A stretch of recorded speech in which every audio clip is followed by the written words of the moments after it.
Hampshire, May, 1817. The morning mist refused to lift from the stone walls of St. Michael's Church in Millbrook, clinging to the weathered gray facade as though it carried some premonition of grief. Inside, the ancient building stood silent except for the occasional creak of settling timber and the soft rustle of ivory silk as Imogen Beatrice Wycliffe shifted her weight from one foot to the other, her bouquet of white roses trembling slightly in her gloved hands. 3 hours. She had been standing in this church for 3 hours, her mother and younger sister Constance seated in the front pew, their expressions having progressed from expectant to confused to deeply concerned. The vicar, Reverend Ashton, had excused himself 2 times, returning each time with increasingly apologetic glances that said more than his carefully neutral words. Something was wrong. Terribly, irrevocably wrong. Beneath the layers of carefully maintained composure, a cold dread began to constrict her chest, and Imogen already knew what this protracted silence signified. She recalled Adrian's uncharacteristic distance and evasiveness in the days preceding the wedding, a subtle signal her hopeful heart had chosen to ignore. If stories of resilience against society's cruelest betrayals touch your heart, subscribe now and join us on this journey. You won't want to miss what happens next. The sound of rapid footsteps echoed through the church entrance, and for one desperate moment, Imogen's heart leaped with foolish hope. Perhaps Adrian had been delayed. Perhaps there was some explanation that would make sense of this interminable waiting. But the man who strode through the doorway was not Adrian Morland. Sebastian Lawrence Morland, Marquess of Clearwater, cut an imposing figure even in travel-worn clothing. At 6 feet 2 inches, with dark hair slightly disheveled from riding and eyes the color of winter storms, he possessed the kind of austere handsomeness that discouraged familiarity. His expression, as he took in the scene before him, transformed from confusion to comprehension, followed by something that looked remarkably like fury. "Miss Wycliffe," he said, his voice carrying the clipped precision of a man accustomed to command. "Where is my brother?" The question, so direct and devoid of pretense, broke something inside her. Imogen felt her spine straighten with the particular rigidity that came from pride being the only thing holding one upright. "I was rather hoping you might know, my lord," she replied, her voice steady despite the trembling in her hands. "As you can see, I have been awaiting that answer myself for some considerable time." Sebastian's jaw tightened. He turned to his steward, who had followed him into the church. "Check the inn. Check every establishment in the village. Find him." As the man hurried away, Sebastian approached Imogen with measured steps. Up close, she could see the lines of fatigue around his eyes and the stiffness in his stance, the mark of a man burdened by relentless responsibility. He had the look of a man who carried responsibilities that had aged him beyond his 36 years. "How long?" he asked quietly. "Since 8 o'clock this morning," Imogen answered. "The ceremony was to begin at 9. It was now past 11. Sebastian's expression darkened further, and he turned to address Reverend Ashton. "Has there been any message? Any communication at all?" "None, my lord," the vicar replied, clearly distressed by the entire situation. "I sent my assistant to Lord Adrian's lodgings, but the landlady reported he departed before dawn. His belongings were gone." The terrible clarity dawned upon her. Imogen watched as understanding settled over Sebastian's features, followed by the unmistakable weight of true anguish. "Miss Wycliffe," he said, his voice rougher now, "perhaps we might speak privately." She should have refused, should have maintained the fiction that this was merely a delay, not an abandonment. But the gentleness in his tone, so at odds with his austere appearance, undid her carefully constructed composure. Very well. He led her to a small antechamber off the main sanctuary, closing the door to provide them privacy, while keeping it appropriately ajar. When he turned to face her, his expression was carefully neutral, but she could see the anger simmering beneath the surface. "I received a letter from Adrian 3 days ago," Sebastian began, each word seeming to cost him something. He wrote that he was urgently needed in Scotland for business matters and would return within a fortnight. I thought nothing of it at the time, as he has occasionally handled property surveys for me in the northern estates. Imogen felt her breath catch. Scotland. Yes. Sebastian's hands clenched at his sides. I have just learned from my steward that my brother departed for Gretna Green yesterday evening. He was not alone. The room tilted slightly. Imogen reached out to steady herself against the stone wall, the cold seeping through her gloves, grounding her in the nightmare that was unfolding. There is more, Sebastian continued, his voice now carrying a bitter edge. Adrian withdrew £4,000 from his account 2 days ago, the entire sum you brought as your marriage settlement. The words struck her like physical blows. £4,000. Everything her family had left after her father's death had revealed the true extent of their debts. The money that was supposed to secure their future, pay off the remaining creditors, provide her mother with a modest income. It was a sum which, Sebastian silently acknowledged, represented a painful and significant expense for him to replace. Gone. He told me it was for investments, Imogen heard herself say, her voice sounding distant and hollow. He said the settlement would be placed in trust, generating income for our household. Sebastian's face held the implacable quality of sculpture. My brother has never made a legitimate investment since he came of age. He has, however, accumulated considerable gaming debts at White's and several less reputable establishments. I must sincerely apologize for having to speak of such a gross failure of honor. The terrible clarity dawned upon her with devastating swiftness. Adrian's sudden courtship last autumn, his charming attentiveness, his pretty words, his eagerness to marry quickly. She had thought herself fortunate that such a handsome, affable gentleman had shown interest in a woman of 23 with a modest dowry and no particular beauty to recommend her. How utterly, completely foolish she had been. "Who is she?" Imogen asked, surprised by the steadiness of her own voice. "The woman he fled with." "An actress from Drury Lane, I am told," Sebastian replied. "One Miss Rosalind Fletcher, known for her performances in comedies." The irony was not lost on her. Here stood Imogen, dressed in ivory silk and Brussels lace, abandoned in a church while her intended ran off to marry an actress. It would be the talk of every drawing room in 3 counties within a week. Her mother would be devastated. Constance's chances of any decent match would evaporate. The creditors her father's death had left circling would descend like vultures now that the settlement was gone. They would lose the house, the last remnant of better days. Everything was ruined. "Miss Wycliffe," Sebastian said, and something in his tone made her look up. His gray eyes held hers with an intensity that seemed to see straight through her carefully maintained facade. "I must offer you my most profound apologies for the dishonor my brother has brought upon you and your family.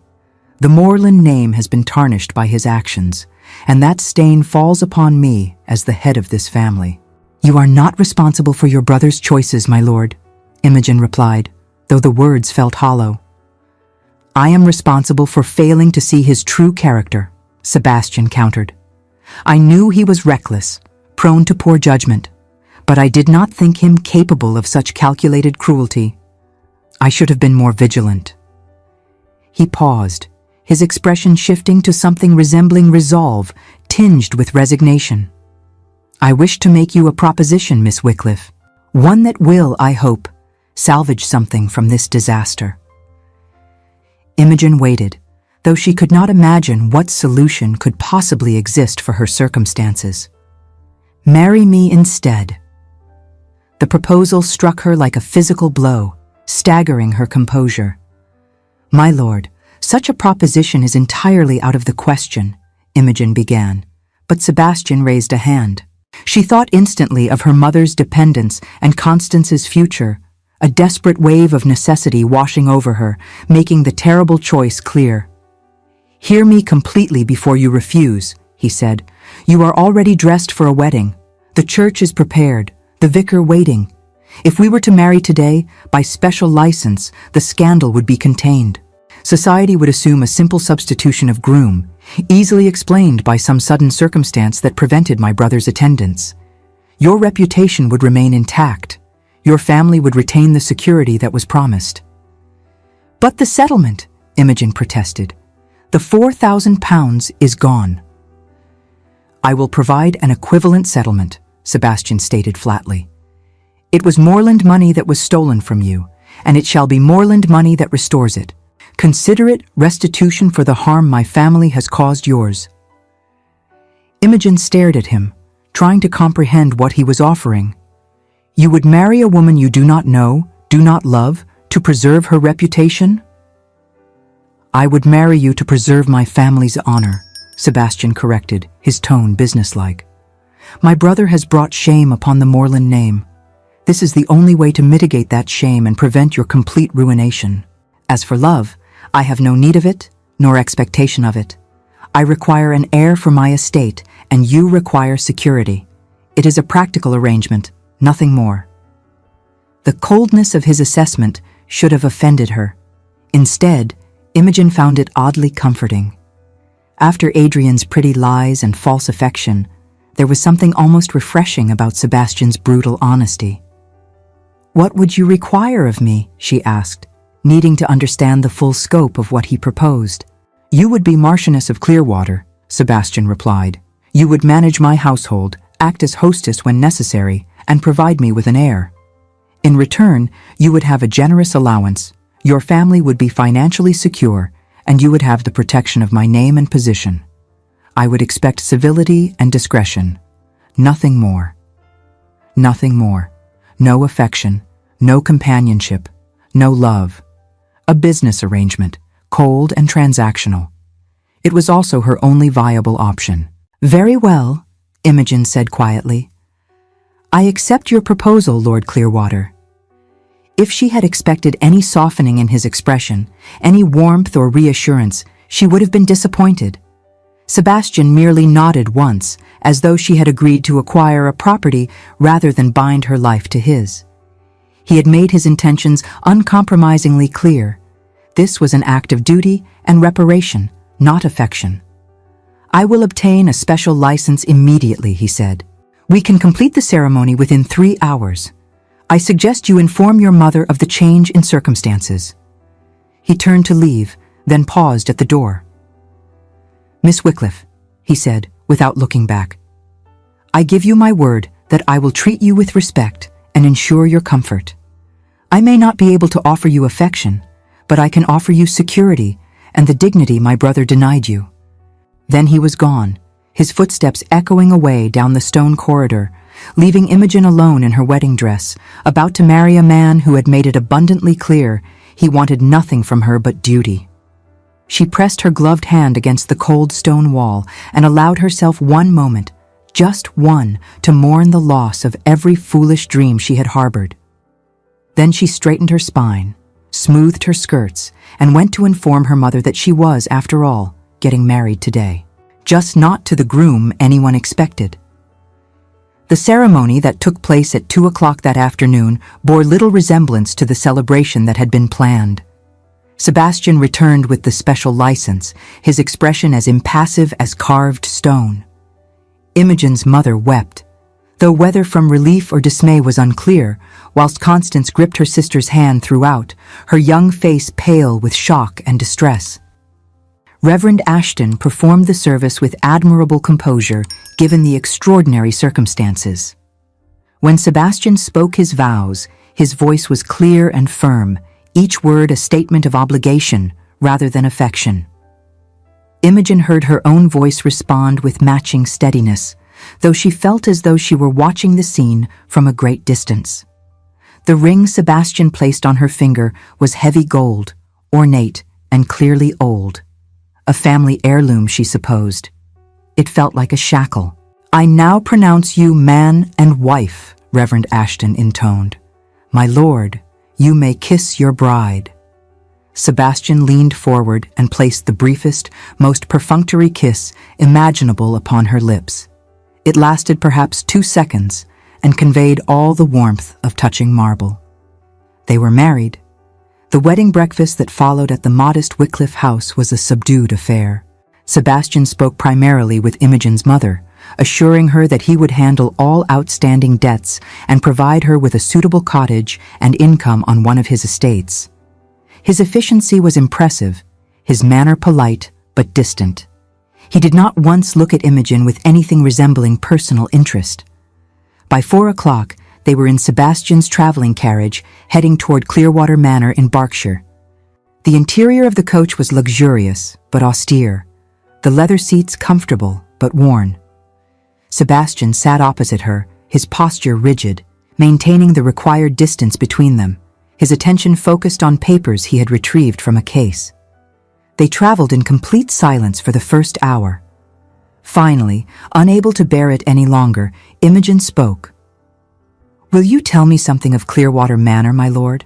I should like to know what to expect." Sebastian raised his gaze, surprise momentarily lifting his mask, seemingly surprised that she had spoken. "It is a large estate, approximately 8,000 acres. The house itself dates primarily from the 16th century, with additions made during Queen Anne's reign.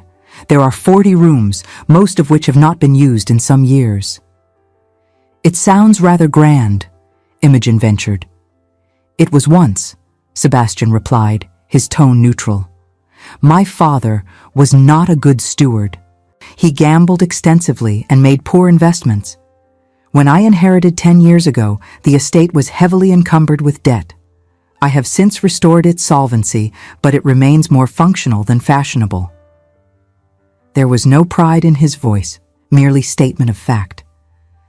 Imogen sensed there was much more to the story, but his expression did not invite further inquiry. "I will do my best to manage the household to your satisfaction," she said. "Mrs. Hartley, the housekeeper, is competent," Sebastian replied. "She will instruct you in the routines of the house. Your primary responsibility will be to act as mistress of the estate when we entertain, which is infrequently." He returned his attention to his papers, the conversation apparently concluded. Imogen turned to look out the window at the passing countryside, her wedding ring heavy on her finger. This was her life now. A cold house with a cold husband, bound by obligation rather than affection. She would survive it. She had survived her father's death, the revelation of his debts, and this morning's humiliation. She would survive this too. She simply would not allow herself to hope for anything more. Clearwater Manor appeared through the trees as twilight descended, and Imogen's first impression was of overwhelming grayness. The house was indeed large, built of gray stone with multiple wings and tall chimneys. The grounds surrounding it were well maintained but austere, lacking the colorful gardens or ornamental features she had seen at other great houses. It looked, she thought, like the physical manifestation of its master's personality. The servants were assembled in the entrance hall to greet their new mistress. Mrs. Hartley, the housekeeper, was a woman of perhaps 50, with iron gray hair and shrewd eyes. She curtsied to Imogen with perfect propriety, but no particular warmth. "Welcome to Clearwater Manor, my lady," she said. "I trust your journey was comfortable." "Quite comfortable, thank you," Imogen replied, aware of the servants studying her with ill-concealed curiosity. No doubt they would soon hear the full story of this morning's debacle. Sebastian addressed the gathered staff with characteristic efficiency. "Lady Clearwater will require time to settle into her new home. Mrs. Hartley, please show her to her chambers. Dinner will be served at 7 o'clock. He turned to Imogen. "I must attend to some business matters in my study. Mrs. Hartley will see to your needs." Then he was gone, striding away down a corridor without a backward glance, leaving Imogen standing in the entrance hall of her new home, feeling like an unwanted guest rather than the mistress of the house. Mrs. Hartley led her up a grand staircase to the first floor, along a corridor lined with portraits of previous Morlands, all of whom seemed to regard her with the same cool assessment as their descendant. "These are the family apartments, my lady," Mrs. Hartley explained, opening a door. His lordship's chambers are at the end of the corridor. These rooms have been prepared for you. The chambers were spacious and well appointed, decorated in shades of cream and pale blue. A large bed dominated the space, its hangings embroidered with an intricate pattern. Tall windows overlooked the gardens. It was elegant and comfortable and utterly impersonal. His lordship wished me to inform you that your apartments are entirely your own, Mrs. Hartley said, her tone carefully neutral. He will not intrude upon your privacy without invitation. The message was clear. This would be a marriage in name only. They would occupy separate chambers, live separate lives, connected only by legal obligation. Imogen managed a smile she did not feel. Thank you, Mrs. Hartley. That will be all for now. When she was alone, Imogen walked to the window and looked out at the darkening landscape. Somewhere out there, Adrian Morland was likely celebrating his clandestine marriage, spending her money, reveling in his escape. Meanwhile, she stood in a stranger's house, married to a man who had made it abundantly clear he wanted nothing from her but the fulfillment of duty. She had thought herself beyond tears after this morning's ordeal. She had been wrong. But Imogen Beatrice Morland, Marchioness of Clearwater, did not cry where anyone might hear her. She waited until full darkness had fallen, until she was certain no servant would disturb her, and only then did she allow herself to weep for the girl she had been that morning, who had still believed in love and happy endings.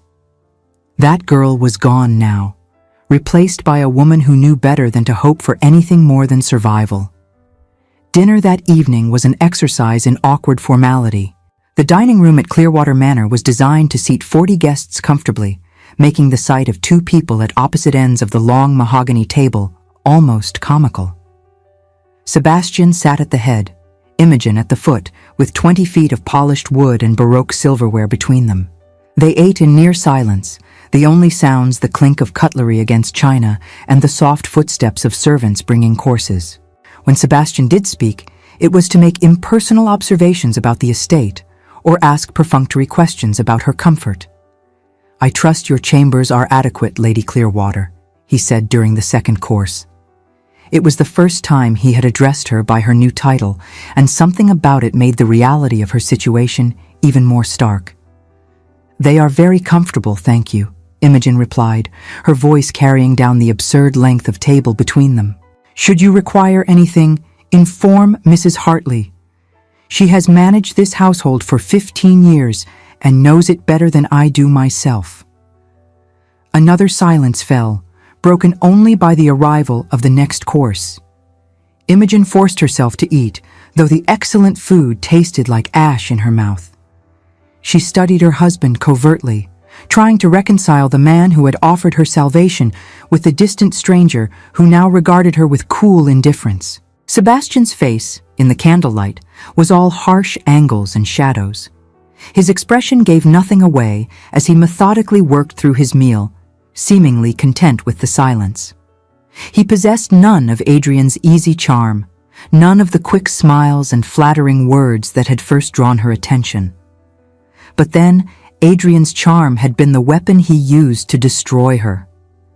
Perhaps there was something to be said for cold honesty. After dinner, Sebastian excused himself to his study. "I have correspondence to attend to. Please feel free to explore the house and grounds as you wish. The library is through the main hall and to your left. It contains approximately 4,000 volumes." "Thank you," Imogen said. "I am quite fond of reading." For the first time since that morning, something almost like interest flickered across Sebastian's features. "Indeed. What are your preferences?" "History primarily," Imogen replied, "and travel narratives when I can find them."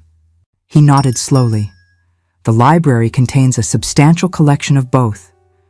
You are welcome to make use of it at any time." Then he was gone again, leaving her alone in the cavernous dining room. Imogen did venture to the library that evening, drawn by curiosity and the desperate need to occupy her mind with something other than the disaster her life had become. The room proved to be magnificent, 2 stories tall with galleries running along 3 walls and floor-to-ceiling shelves filled with leather-bound volumes.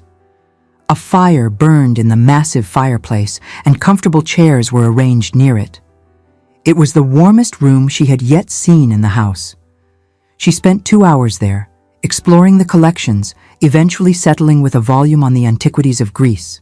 The words on the page gradually soothed her frayed nerves, the familiar comfort of learning something new, providing a refuge from her churning thoughts. She did not see Sebastian again that night. The pattern established that first evening continued over the weeks that followed. Sebastian maintained a schedule of rigid formality. They breakfasted separately, he in his study and she in the morning room. They encountered each other occasionally during the day as they went about their separate activities, exchanging polite greetings that held no more warmth than one might offer a casual acquaintance. Dinner remained an exercise in awkward silence at opposite ends of the long table. Afterwards, Sebastian invariably retired to his study, while Imogen found refuge in the library. She learned the rhythms of the house, the routines of the servants, the expectations of her role. Mrs. Hartley proved to be an efficient teacher, though her manner remained coolly professional. The other servants treated Imogen with proper deference, but no particular warmth. She suspected they had loved the previous Marchioness, Sebastian's mother, and found this hastily acquired replacement wanting. Not that she could blame them.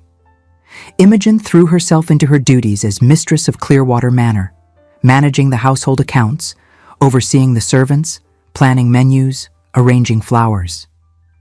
It kept her occupied and gave her purpose, even if the house itself seemed determined to remain cold and unwelcoming.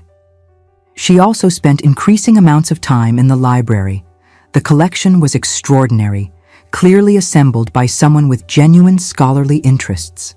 She found rare volumes on ancient civilizations, comprehensive histories, accounts of exploration to distant lands. When she was reading, she could almost forget the loneliness of her situation. She often prepared for his evening visits by making herself comfortable in her reading chair. It was during one such evening, approximately 6 weeks after her wedding, that Sebastian unexpectedly entered the library. Imogen looked up from her book, startled. It was past 10 o'clock, and she had thought herself alone. Sebastian stood in the doorway, still dressed in his day clothes, a sheaf of papers in one hand. "Forgive the intrusion," he said, his tone formal as always. "I did not realize you were here. I often work in the library in the evenings." "Please do not let me disturb you," Imogen replied quickly. "I can return to my chambers." "That is not necessary." Sebastian crossed to one of the large desks near the windows, settling himself and spreading out his papers. "The room is certainly large enough for 2 people to occupy without inconvenience." He began working, his attention focused on what appeared to be estate accounts and correspondence. Imogen returned to her book, acutely aware of his presence across the room. The only sounds were the crackling of the fire, the scratch of his pen, and the occasional rustle of turning pages. After perhaps 20 minutes, Sebastian spoke. "What are you reading?" The question was so unexpected that Imogen looked up in surprise. "Herodotus, my lord, an account of his travels in Egypt." "The histories," Sebastian said, his tone carrying a note that might have been approval. "An excellent choice. Have you reached his description of the pyramids?" "I have just begun that section," Imogen replied cautiously, uncertain where this unprecedented conversation might lead. "His observations are remarkably accurate," Sebastian continued. "I had occasion to consult that volume extensively when I was younger. My father had hoped I might undertake the grand tour, but circumstances prevented it." There was something in the way he said "circumstances" that spoke of disappointment long buried. "Were such travels a lifelong aspiration?" Imogen asked. Sebastian was quiet for a long moment, and she thought he might not answer. Then he said, "I did once. I had planned an extensive journey after completing my studies at Oxford. Egypt, Greece, perhaps even Persia. But my father died, and I inherited an estate drowning in debt and mismanagement. There was no time for such frivolities." The bitterness in his voice was subtle, but unmistakable. Imogen felt an unexpected pang of sympathy for this man who had sacrificed his own dreams to salvage his family's legacy. "I am sorry," she said quietly. "That must have been very difficult." "It was necessary," Sebastian replied, his tone flattening once more into his usual cool detachment. "One does what duty requires." The conversation ended there, but something had shifted imperceptibly between them. For the first time since their wedding, they had spoken to each other as two people rather than two strangers fulfilling obligations. It was not much, but perhaps it was a beginning. The pattern continued over the following weeks. Most evenings, Sebastian would enter the library where Imogen had already settled, and they would occupy the space in companionable silence, each absorbed in their own pursuits. Occasionally, they would exchange brief comments about what they were reading or working on. Imogen learned that Sebastian was methodically modernizing the estate's agricultural practices, implementing crop rotation systems and new breeding techniques for livestock. He spoke of it with a precision that bordered on passion, though his expression remained as austere as ever. Sebastian, in turn, learned that Imogen had a particular interest in ancient civilizations and a surprisingly sharp mind for analysis. She asked intelligent questions about his agricultural reforms, demonstrating an understanding of economics that he had not expected. They were not friends. They were not intimate. But they were gradually becoming something more than complete strangers. Then came the night that changed everything. It was early November, the weather having turned bitterly cold. Imogen had spent the day overseeing preparations for winter, ensuring the house was properly sealed against drafts and that sufficient fuel was laid in. By evening, she felt a sudden, profound exhaustion, a heaviness in her limbs that felt unlike simple tiredness. She settled in the library as usual, wrapping herself in a shawl against the chill that seemed to have seeped into her bones despite the roaring fire. Sebastian arrived shortly after, frowning slightly as he took in her appearance. "You look pale," he observed. "Are you unwell?" "Merely tired," Imogen assured him. "It has been a long day." But even as she spoke, she felt a wave of dizziness wash over her. The room seemed to tilt slightly, and she gripped the arms of her chair to steady herself. Sebastian was at her side immediately, his cool efficiency focused entirely on her. "You are ill. Mrs. Hartley must send for the physician at once." "It is nothing," Imogen protested weakly. "I simply need rest." But when she tried to stand, her legs buckled beneath her. Sebastian caught her before she could fall, lifting her into his arms with surprising ease. "Do not argue," he said firmly, already carrying her toward the door. "You are burning with fever." The next days passed in a blur of delirium and pain.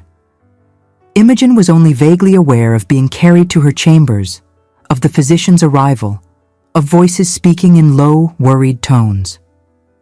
The fever consumed her, dragging her into nightmares where she stood endlessly in an empty church, waiting for someone who would never come.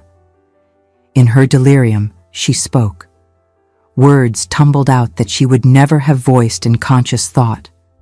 The humiliation of standing in her wedding dress for 3 hours. The moment she realized Adrian had abandoned her. The terror of complete ruin. The desperate gratitude mixed with bitter resentment when Sebastian had offered his cold bargain. "Nobody wanted me," she heard herself say, her voice raw and broken. "Not even for the money. I was not worth keeping." Through it all, there was a presence. Cool cloths on her burning forehead, water carefully spooned between her cracked lips.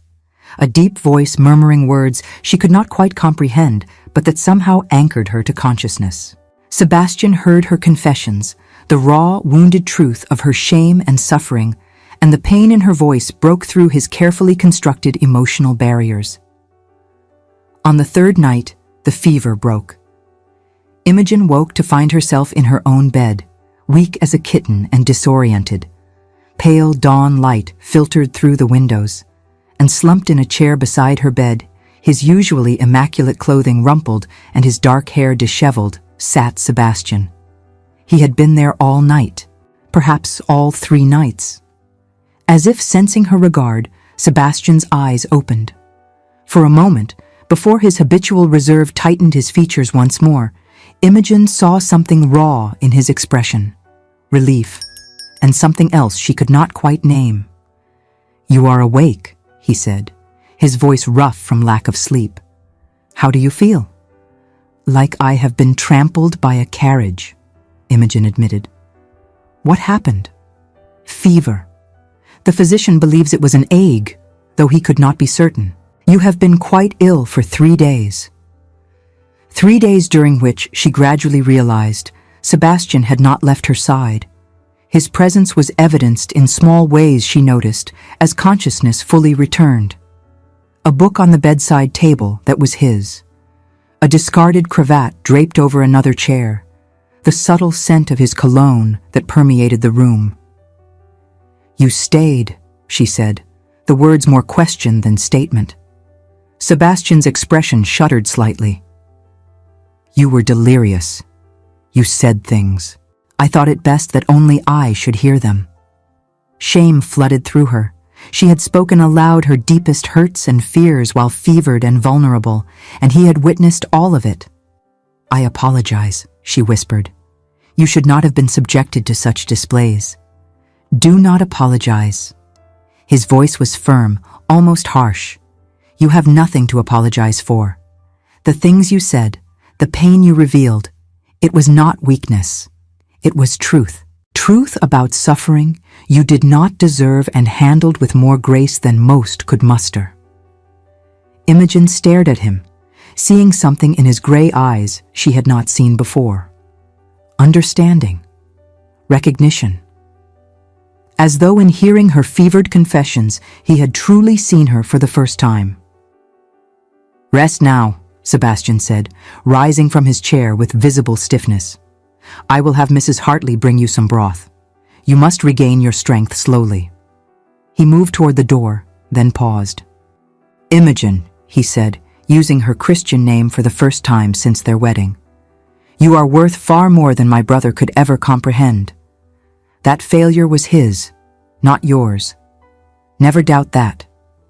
Then he was gone, leaving her staring after him with tears of profound, sudden relief streaming down her face, though whether from weakness, relief, or something else entirely, she could not say.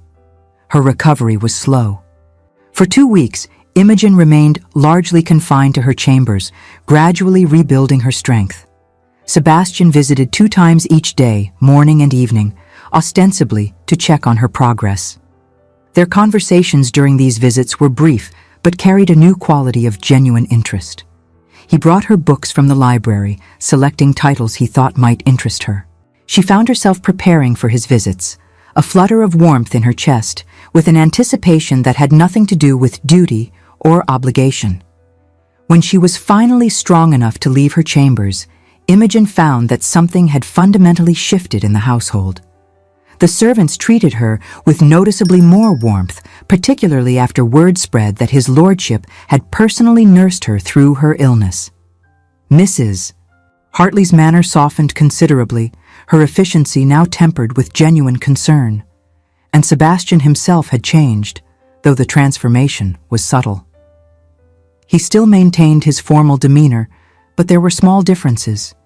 He smiled occasionally, brief glimpses of warmth that transformed his austere features. He inquired about her interests with genuine curiosity. At dinner, they actually conversed rather than enduring silence. The long table still separated them physically, but the distance between them felt less insurmountable. One evening in late November, as they sat in the library, their usual routine, Sebastian spoke without looking up from his papers. "I wrote to my solicitors this week," he said. "Your mother has been settled in a cottage on the eastern edge of the estate. It is modest but comfortable, with sufficient income to maintain her independence. Your sister may visit her there or remain with you here, as she prefers." Imogen looked up from her book, startled. "You did not need to do that. The settlement was generous enough to provide for them." "Your mother should not be dependent on allowances," Sebastian replied. "She should have her own home, her own security. It seemed the appropriate arrangement. The thoughtfulness of the gesture touched her deeply. He had not merely fulfilled his obligation. He had anticipated needs and acted to address them with genuine consideration. "Thank you," Imogen said softly. "That is very kind of you." Sebastian finally looked at her, and something in his expression made her breath catch. "I did not marry you to punish you for my brother's sins, Imogen. I married you to provide protection and security. If I have failed to make you feel genuinely welcome in this house, that failure is mine to correct." "You have not failed," Imogen replied. "You have been nothing but honorable." "Honor is a low bar," Sebastian said, his tone carrying an edge of self-reproach. "You deserve more than cold civility and formal politeness. You deserve to feel that this is truly your home." Before Imogen could respond, he returned his attention to his papers, clearly uncomfortable with the personal nature of the conversation. But the words remained, hanging in the air between them like a promise. December arrived with heavy snows that blanketed the Berkshire countryside and left Clearwater Manor temporarily isolated. The house, which had seemed so cold and unwelcoming when Imogen first arrived, gradually transformed into something almost cozy as the household turned inward against the winter weather. Imogen found herself spending increasing amounts of time with Sebastian. They played chess in the library, discovering that they were evenly matched and equally competitive. They discussed books, debated points of history and philosophy, argued good-naturedly about agricultural reform and classical architecture. Sebastian, she discovered, possessed a dry wit that emerged when he was relaxed. Imogen found herself laughing more than she had in years, genuine amusement that bubbled up unexpectedly during their conversations. One snowy afternoon, as they sat by the library fire watching the storm rage outside, Sebastian spoke of his father. "He was a charming man," Sebastian said, his tone carefully neutral. "Everyone loved him. He could walk into any room and within minutes have everyone laughing and eating from his hand. My mother adored him. Society adored him." "But you did not," Imogen said gently. "I saw what his charm concealed," Sebastian replied. "The debts, the mistresses, the complete disregard for the responsibilities he owed to the estate and the people who depended on it. He gambled away 3 generations of careful stewardship in less than 20 years. When he died, I discovered that he had mortgaged nearly everything and spent the money on entertainments and expensive gifts for his various paramours." His hands clenched into fists, the only visible sign of the anger that still lived beneath his careful control. "I was 26 years old," he continued, "fresh from Oxford, full of plans for my grand tour and my future. Instead, I spent the next decade working 16-hour days to salvage what he had destroyed. Every penny I could scrape together went to paying debts, investing in improvements, rebuilding what he had squandered. There was no time for travel, for society, for any of the things young men are supposed to enjoy." "Is that why you are so cold?" Imogen asked, the words escaping before she could stop them. "Because you learned not to trust charm or easy affection?" Sebastian looked at her sharply, and she braced herself for anger. Instead, he laughed, a short, bitter sound. "You are remarkably perceptive," he said. "Yes, I suppose that is precisely why. I learned that such easy flattery and engaging smiles often conceal only emptiness or worse. I learned that duty and responsibility matter more than fleeting pleasure. And I learned that letting anyone close meant risking the kind of devastation my father inflicted on my mother, who loved him desperately despite knowing exactly what he was." "So you chose to feel nothing rather than risk feeling too much," Imogen said softly. "I chose to build something solid and lasting rather than chasing ephemeral happiness," Sebastian corrected. But his eyes, when they met hers, held something that looked almost like regret. The conversation stayed with Imogen long after that afternoon. She began to see Sebastian not as a cold, unfeeling man, but as someone who had buried his capacity for emotion beneath layers of self-protection. He had learned to survive by not wanting, not hoping, not allowing himself to become vulnerable. It was, she realized, not so different from what she herself had been doing since that terrible morning in the church. They had both erected walls around their hearts. The question was whether those walls could ever come down. Christmas passed quietly at Clearwater Manor.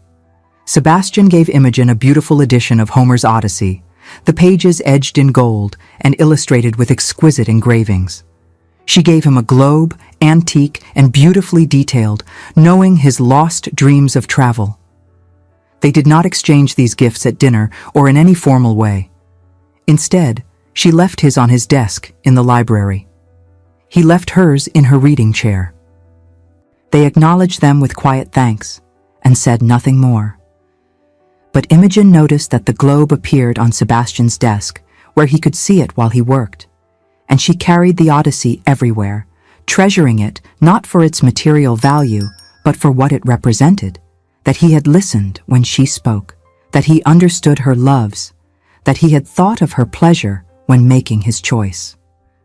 The new year arrived, and with it came the first hints of spring. The snow gradually melted, revealing the sleeping gardens of Clearwater Manor. Imogen, restless after months of indoor confinement, began exploring the grounds more extensively. She discovered that beneath the austere exterior, the estate possessed remarkable beauty. There were rose gardens that would bloom spectacularly come June, a small ornamental lake surrounded by willows, winding paths through wooded areas where early snowdrops were beginning to emerge. One mild afternoon in late January, she was exploring a particularly overgrown section of garden when she discovered a small stone structure half hidden by ivy. Curious, she pushed through the undergrowth and found herself in what had once been an elaborate folly, a miniature Greek temple complete with columns and a marble floor. It was beautiful but clearly abandoned. Dead leaves covered the floor, and the structure itself showed signs of neglect. "My mother's project," Sebastian's voice came from behind her, making her start. "She had it built the year before my father died. She loved classical architecture and wanted her own private retreat for reading and contemplation." Imogen turned to find him standing at the entrance, his expression unreadable. "It is lovely," she said, "or was once." "I had it closed after she died," Sebastian admitted. "I could not bear to see it fall further into disrepair, but neither could I bring myself to restore it. It seemed like a monument to wasted hope."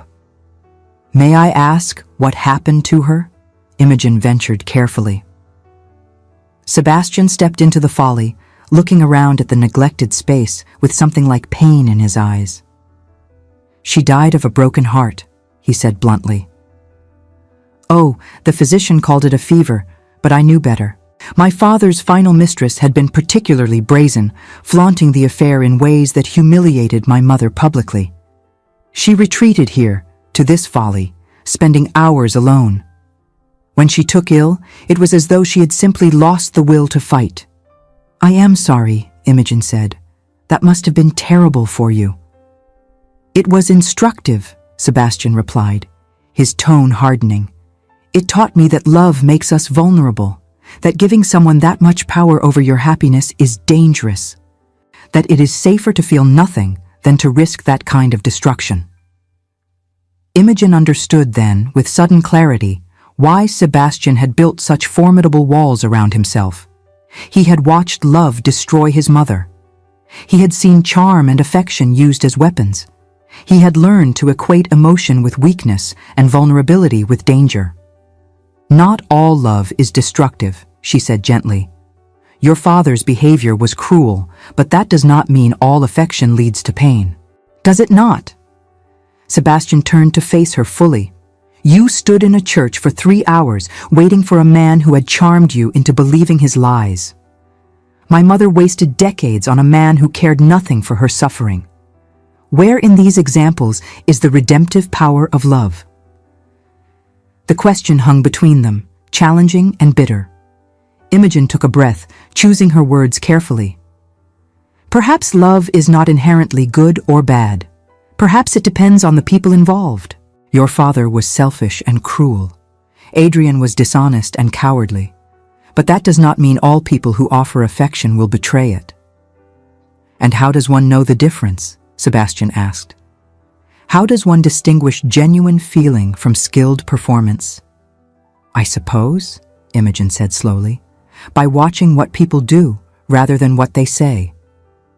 Adrian made beautiful promises, but never once asked what I truly wanted or needed. You made no promises at all, yet you have thought about my comfort, my family's security, my interests. Which of those, I wonder, is the truer form of care? Sebastian stared at her, something shifting in his expression. For a long moment, they stood in the abandoned folly, the February wind whispering through the ivy, and Imogen felt that they were on the verge of something significant.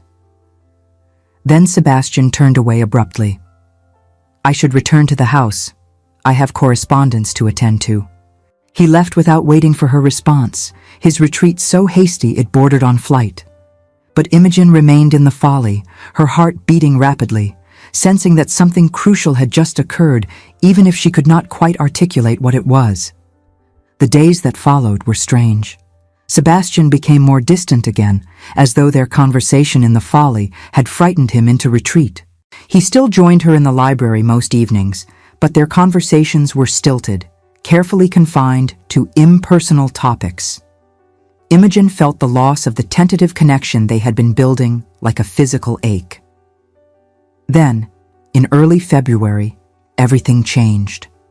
A letter arrived from London, delivered by express rider. Sebastian read it in his study, and Imogen heard the crash of something being thrown, followed by a string of curses so profane she was shocked he possessed such vocabulary. She found him standing by his desk, the letter crumpled in one hand, his face a mask of barely controlled fury. "What has happened?" she asked. "My brother," Sebastian said, his voice tight with rage. "My wastrel, cowardly brother has returned to England. He is in London and has sent me this letter requesting funds. Apparently his actress has left him, taking most of the money he stole from you. He now finds himself in dire financial straits and believes I will discharge his debts, as I always have." The casual mention of the money he stole from you crystallized something for Imogen. That money represented her family's entire security, the life her father should have left them. Adrian had taken it and squandered it on mistresses and gambling debts. "What will you do?" she asked. "Nothing," Sebastian said flatly. "I will not send him a single penny. Let him stew in the consequences of his own actions." But 3 days later, Adrian himself appeared at Clearwater Manor. Imogen was in the drawing room when the commotion erupted in the entrance hall. She heard raised voices, Sebastian's cold and commanding, another younger and wheedling. She should have stayed where she was. Instead, drawn by a morbid curiosity, she moved to the doorway where she could observe without being immediately seen. Adrian Morland looked nothing like the charming gentleman who had courted her. His clothing was rumpled and slightly shabby. His face was thinner, marked by dissipation and worry. But his smile, when he turned it toward Sebastian, still carried traces of the easy charm that had once fooled her. "Brother, surely you cannot be so heartless," Adrian was saying. "I made mistakes, I admit it freely. But I am your blood. You cannot simply abandon me to ruin." "I am not abandoning you to ruin," Sebastian replied, his voice cold as winter. "You accomplished that entirely on your own. You stole from a woman who trusted you, humiliated her publicly, and squandered everything on your own pleasure. Now you expect me to rescue you from the consequences. I will not." "It was business, Sebastian," Adrian protested. "A bad investment. You of all people understand that sometimes ventures fail." "Do not insult my intelligence by calling theft and abandonment a business venture," Sebastian snapped. "You took £4,000 from Miss Wycliffe under false pretenses, used it to fund your elopement with an actress, and now that she has abandoned you in turn, you come crawling home expecting forgiveness and funds. You will receive neither." Adrian's expression hardened, the charming mask slipping to reveal something uglier beneath. "You always were a sanctimonious prig, brother. high and mighty in your virtue. But let us speak plainly. You married her yourself quick enough. Quite the convenient arrangement, was it not? Rescue the fallen woman, claim the moral high ground, and secure a wife in the process. I wonder if she realizes she simply traded one opportunistic moorland for another. The words struck Imogen like physical blows. Was that how Adrian saw it? Was that how society would see it? Sebastian had saved her, yes, but had his actions diminished her inherent dignity, or were they driven solely by personal gain? Before her self-reproach could deepen, Sebastian moved. In 2 swift strides, he crossed the space between himself and Adrian, and struck him across the face with enough force to send the younger man stumbling backward. "You will speak of my wife with respect, or you will not speak at all," Sebastian said, his voice deadly quiet. "She has more honor in her smallest finger than you possess in your entire worthless existence." Adrian touched his reddening cheek, his expression shocked. "You struck me. Your own brother." "I should have struck you months ago," Sebastian replied, "before you had the chance to inflict your particular brand of destruction on an innocent woman. Now get out of my house. If you return, I will have you forcibly removed and barred from every property I own." "You cannot do this," Adrian protested. "I am family." "You ceased to be family when you became a thief and a coward," Sebastian said. "Now leave before I do something I may not regret, but which would upset my wife." It was the way he said, "my wife," with such firm possession and defense, that broke through Imogen's paralysis. She stepped into the hall, revealing her presence. Both men turned to look at her. Adrian's face showed a flash of shame before resentment hardened his features. Sebastian's expression was more complex, anger mixed with concern, and something that looked remarkably like fear. Imogen walked forward with all the dignity she could muster until she stood before the man who had abandoned her at the altar. "Lord Adrian," she said, her voice steady despite the turmoil in her chest, "I have no words sufficient to express my contempt for your actions. You stole from me, yes, but more than that, you made me doubt my own worth.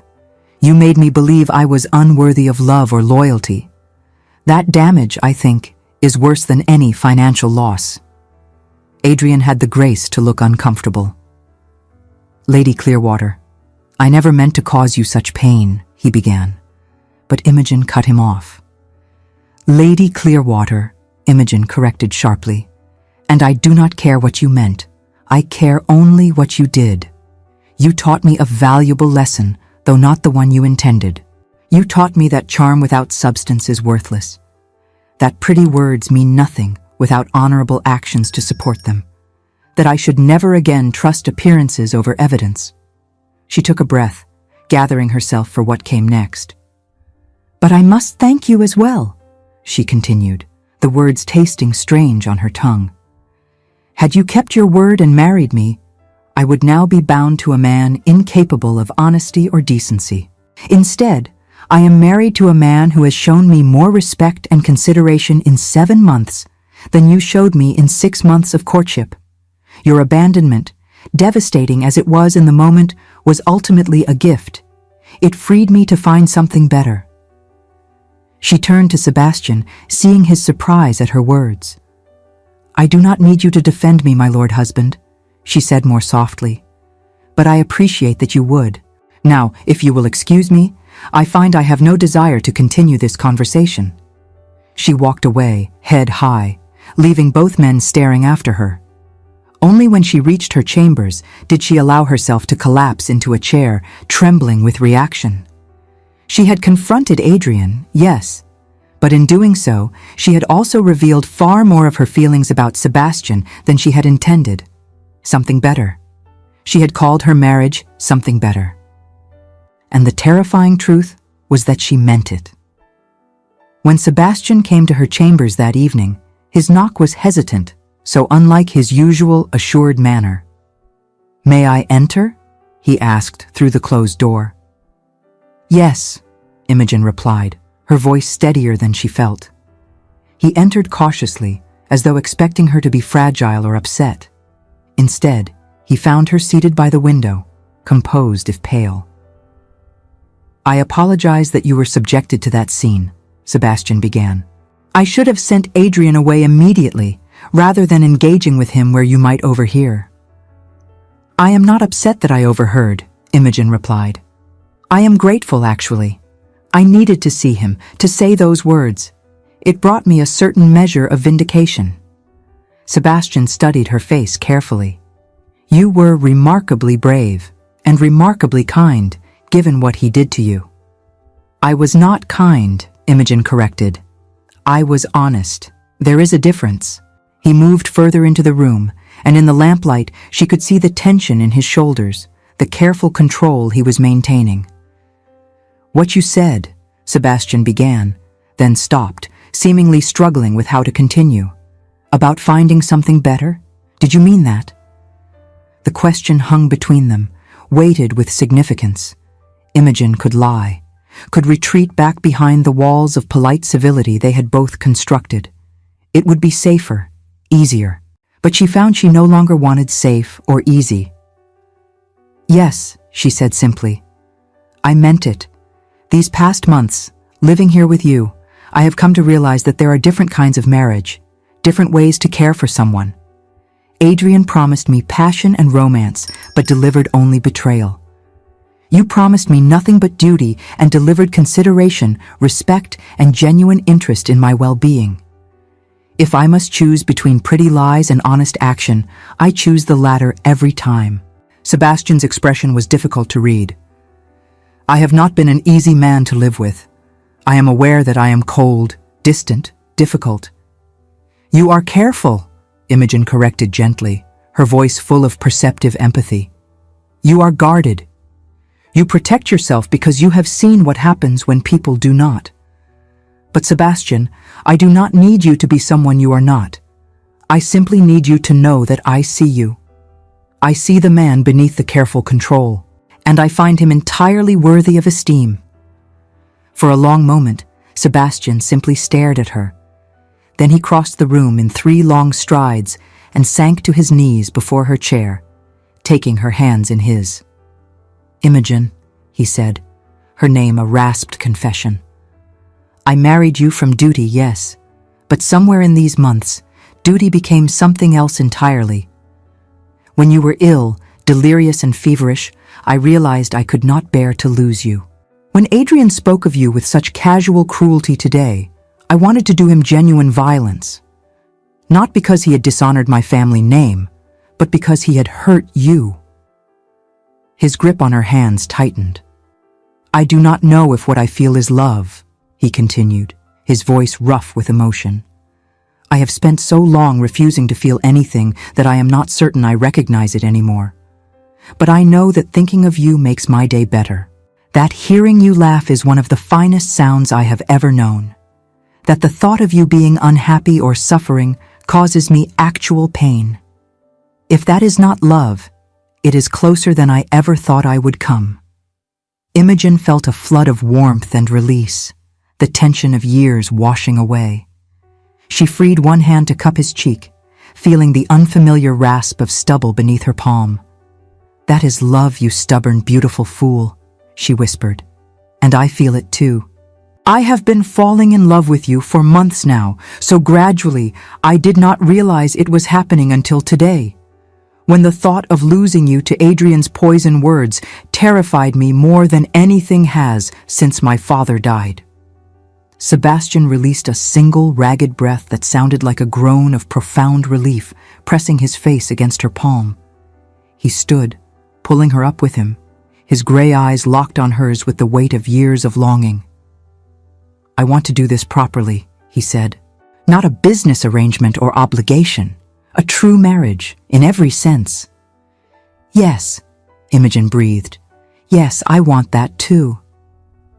He swept her into his arms, carrying her to the bed with more certainty than he had shown that first night when he had carried her fevered form to this same room. This time, there was no illness, no emergency. Only 2 people who had found each other in the wreckage of betrayal and duty, and discovered that sometimes the most unexpected beginnings led to the deepest love. What followed was tender and passionate and healing in ways neither of them had anticipated. They discovered each other slowly, with the wonder of people learning that they were allowed to want, allowed to feel, allowed to love. And when dawn broke over Clearwater Manor, Imogen woke in her husband's arms for the first time, feeling truly married at last. The months that followed brought a transformation to Clearwater Manor that was visible to everyone. The house itself seemed to warm, as though the growing affection between its master and mistress had seeped into the very stones. Sebastian smiled more, laughed occasionally, and lost some of the rigid tension that had defined him. Imogen bloomed, her confidence growing as she realized she was genuinely valued and loved. She took a more active role in managing the estate, working alongside Sebastian on improvements and reforms. They became partners in the truest sense, consulting each other on decisions and valuing each other's insights. The abandoned folly was restored, and they claimed it as their sanctuary. They spent summer afternoons there, reading aloud to each other, planning their future, simply enjoying being together without the formality of the main house. When autumn arrived and Imogen discovered she was with child, Sebastian's joy was profound and unguarded. He became almost comically protective, though Imogen laughingly assured him that pregnancy was not an illness requiring constant supervision. Their first child, a daughter, was born in late spring. They named her Eleanor, after Imogen's late grandmother. Sebastian held his daughter with such tenderness that Imogen was flooded with emotion, watching the complete triumph of affection over his fear of feeling. 2 more children followed in the years after, a son and another daughter. Clearwater Manor transformed from the cold, lonely house Imogen had first entered into a home filled with laughter, warmth, and love. 5 years after that terrible day when she had stood abandoned in a church, Imogen and Sebastian stood once again before St. Michael's in Millbrook. But this time they came not for a wedding, but to commemorate something far more important.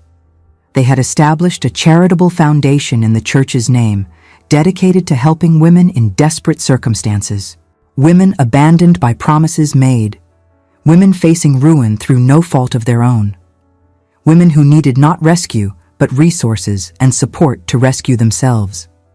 The foundation was Imogen's project, but Sebastian had supported it completely, using his wealth and influence to make it a reality. Already, they had helped dozens of women, providing financial assistance, legal support, and practical aid. As they stood before the church where her nightmare had begun, their 3 children playing nearby under the watchful eye of their nursemaid, Sebastian took Imogen's hand. "This place witnessed your worst moment," he said softly, echoing words he had spoken before. "But look at what has grown from those ashes. You have taken your pain and transformed it into help for others. You have turned betrayal into strength, humiliation into purpose."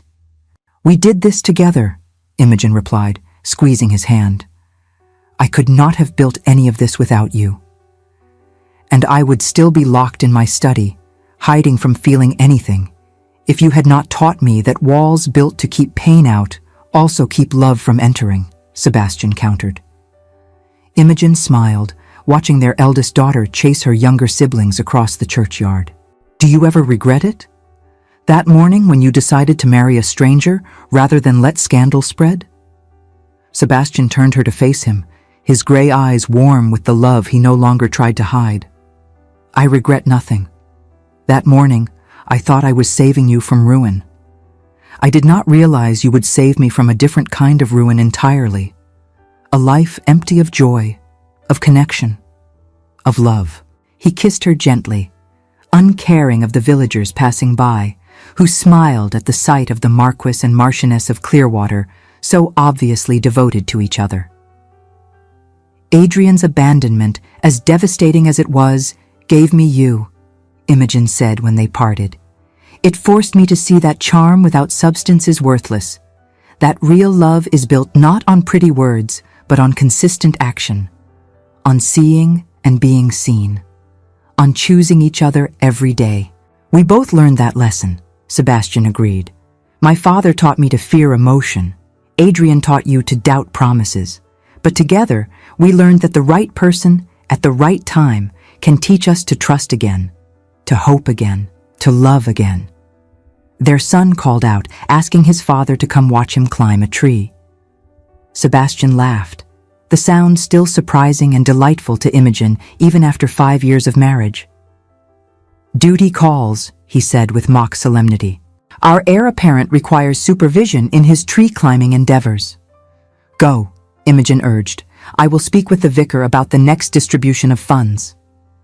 As Sebastian strode away to join their children, Imogen took one last look at the church where she had stood alone and humiliated, believing her life was over. She thought of the girl she had been that morning, broken and despairing, and wished she could tell her what was coming. The pain would matter. The humiliation would matter. But it would not destroy her. Instead, it would forge her into someone stronger, wiser, and ultimately happier than she could have imagined. It would lead her to a man who saw her worth when she could not see it herself. It would give her a love built on solid ground rather than shifting sand. Sometimes, Imogen reflected as she walked into the church to continue the work of helping others, the worst moments of our lives are simply the doorways to the best moments we have yet to live. We just have to be brave enough to walk through them. And on the other side, if we are very fortunate, we find not rescue, but partnership. Not salvation, but mutual growth. Not a fairy tale, but something better. A real love, earned through honesty and sustained through choice. That, she had learned, was worth more than any romantic dream. Thank you so much for staying with us until the end. If this story touched your heart, please like, subscribe, and share with someone who needs to hear it. Your support helps us continue creating stories of love, resilience, and hope.